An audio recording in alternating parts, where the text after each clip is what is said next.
صف ہے. میں ظہر کے بعد وہاں پہنچتا ہوں مدینہ یونیورسٹی سے پہلی صف میں. جو لوگ حج اور عمرہ کر کے آئے ہیں انہیں پتا ہے کہ وہاں پہلی صف میں جگہ لینی کتنی مشکل ہے، ناممکن. لوگوں نے جگہ بانٹی ہوئی ہے، ریزرو کی ہوئی ہے.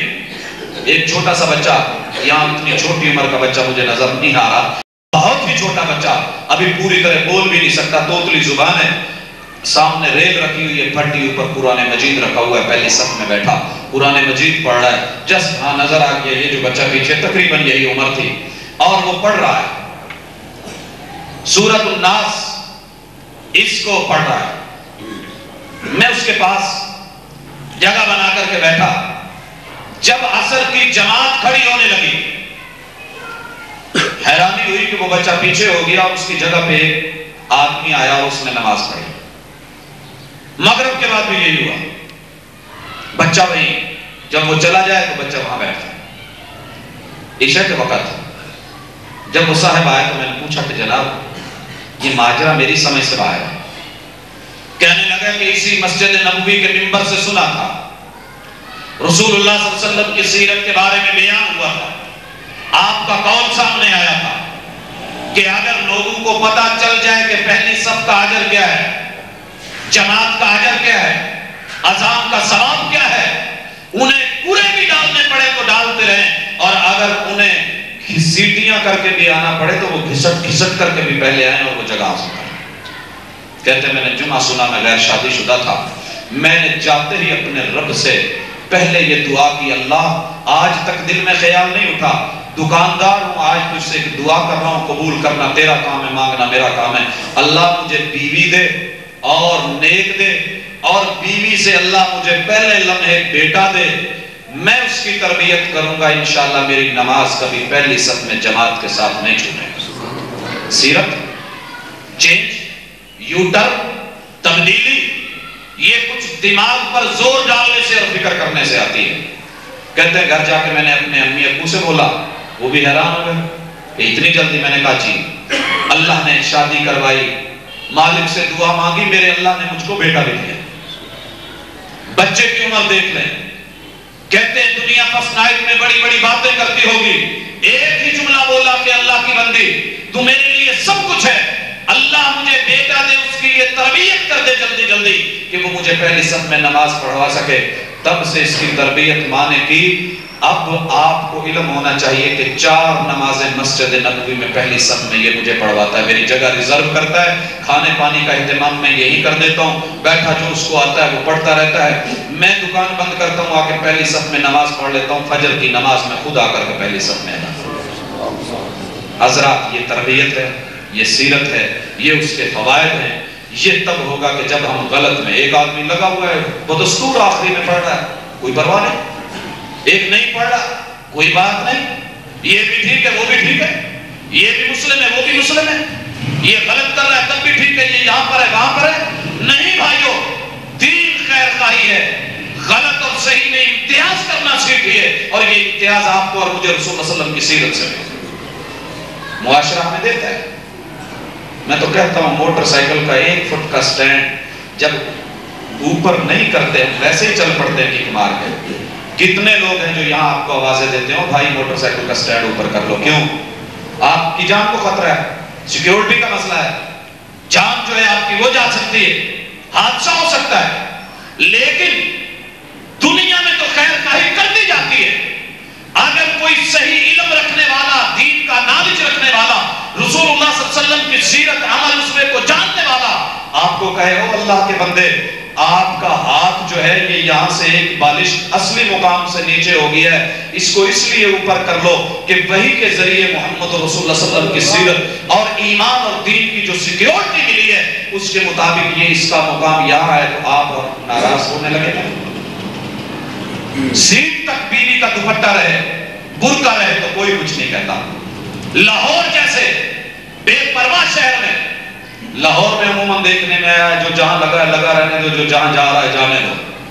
لیکن یہاں بھی ہم نے دیکھا، میں نے اپنے کانوں سے سنا، میرے ساتھ ذاتی تجربہ ہے. شیخ زائد ہاسپٹل میں جاتے ہوئے کئی مرتبہ راستے میں لوگوں نے اشارہ کر کے کہا جی باجی میرا دوپٹہ ذرا اوپر کر لو. سیٹ تک ہے, کوئی آواز نہیں دے گا. سیٹ سے ایک بالش نیچے نہیں گیا تو جان کا ڈر ہے, سیکیورٹی کا مسئلہ ہے, سیفٹی کی پرابلم ہے. وہ یارو آپ کو احادیث نہ ملیں, قرآن مجید کی آیات نہ ملیں, اگر دنیا میں جس کا مقام اوپر ہے ایک بالش نیچے چلا جائے جان کو خطرہ ہو سکتا ہے. وہ یارو جو مقام محمد رسول اللہ صلی اللہ علیہ وسلم نے متعین کیا اس سے یہ ہاتھ نیچے چلا جائے تو سب ٹھیک ہے, یا ایمان کو خطرہ نہیں ہو سکتا. یہی ہماری دعوت ہے, غلط اور صحیح میں پہچان سیکھیے. یہ سیرت کی بنیاد ہے, یہ ابتدا ہے. اگر سب ٹھیک تھا اللہ نے 1,24,000 پیغمبر کس لیے بھیج دیے تھے؟ اگر سبھی ٹھیک ہے رسول اللہ صلی اللہ علیہ وسلم نے 360 کو رد کیوں کر دیا تھا؟ اگر سبھی ٹھیک تھے وہ یارو مجھے اتنا تو بتایا جائے کائنات کے امام علیہ السلام نے اپنے رشتہ داروں کو اپنے ہاتھوں سے ذبح کیوں کروا دیا؟ یہ ابو جہل کے سینے پہ معاذ اور معوذ اور جناب عبداللہ ابن مسعود کیوں چڑھ گئے تھے؟ اگر سبھی ٹھیک تھا محبوب نے 3 سال جیل کیوں کاٹی شیب ابی طالب کی؟ اور اگر سبھی ٹھیک تھا رات کو آنسو بہاتے ہوئے محبوب کس لیے گئے مکہ کو؟ کہہ گئے دل نہیں چاہتا تھا تجھے چھوڑوں لیکن تیرے شہر کے باسیوں نے نہیں رہنے دیا. وہ یارو سب ٹھیک تھا غار ثور میں کیوں جا کے چھپے؟ سب ٹھیک تھا یہ 420 کا زگزیگ یہ ہجرت کا راستہ کس لیے اختیار کیا؟ سب ٹھیک تھا مدینے کس لیے گئے؟ سب اگر ٹھیک تھا تو پھر یہ احد یہ مجھ سے پہلے بدر کس لیے برپا ہوا؟ اگر سب ٹھیک تھا.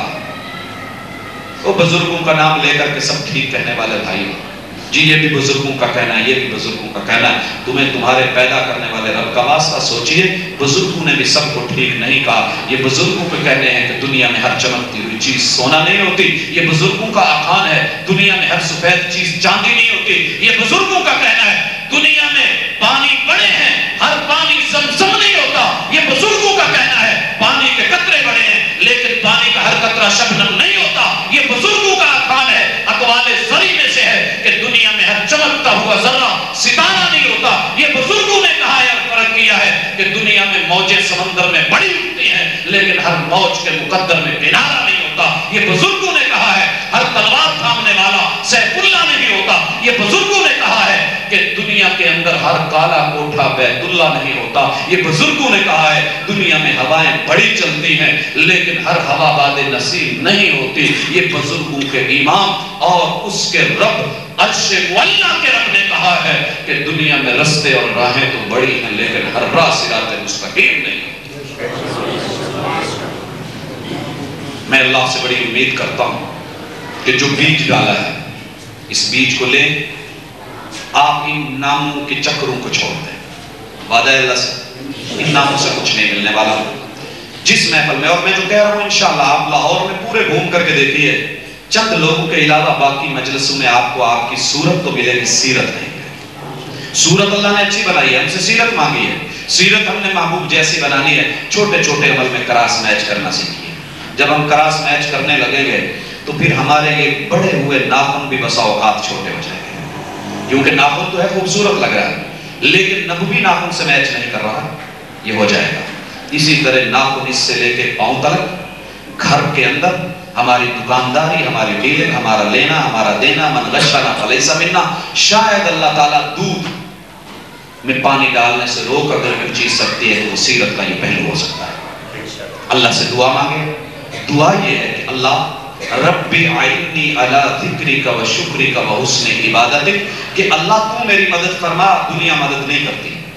آپ اٹھنے لگیں گے باپ روک لے گا, آپ کرنے لگیں گے ماں روک دے گی, آپ بڑھنے لگیں گے بھائی ہاتھ پکڑے گا, ناظم ہاتھ پکڑے گا, وڈیرے سیاستدان ہاتھ پکڑیں گے, لیکن نہیں, بلال بن کر کے آگے بڑھنا ہوگا. دعا رب سے مانگنی ہوگی, مدد رب سے مانگنی ہوگی. رب اعنی علی ذکرک, اللہ میں مرچوں میں ملاوٹ کرنے لگوں تو مجھے تو یاد آ جائے کہ میرے رب نے روکا ہے. اعنی علی ذکرک, میں زنا کی طرف قدم اٹھانے لگوں, اللہ مجھے تو یاد آ جائے کہ تو سامنے ہے, تو مجھے دکھ جائے. کوئی جھوٹ بولنے لگوں, رب اعنی علی ذکرک, اور اللہ دنیا میں جو تو نے مجھے اتنا دیا ہے اس کا تجھے ریٹرن نہیں کرتا, مجھے اس کے شکر کی توفیق بھی دے دے. وہ حسن عبادتک, اللہ میں تیرا اچھا بندہ بن جاؤں, میری زندگی تیری بندگی میں گزر جائے, مجھے ایسا بننے میں مدد دے, مجھے تیری مدد کی ضرورت ہے. وما توفیقی الا باللہ. وسلم.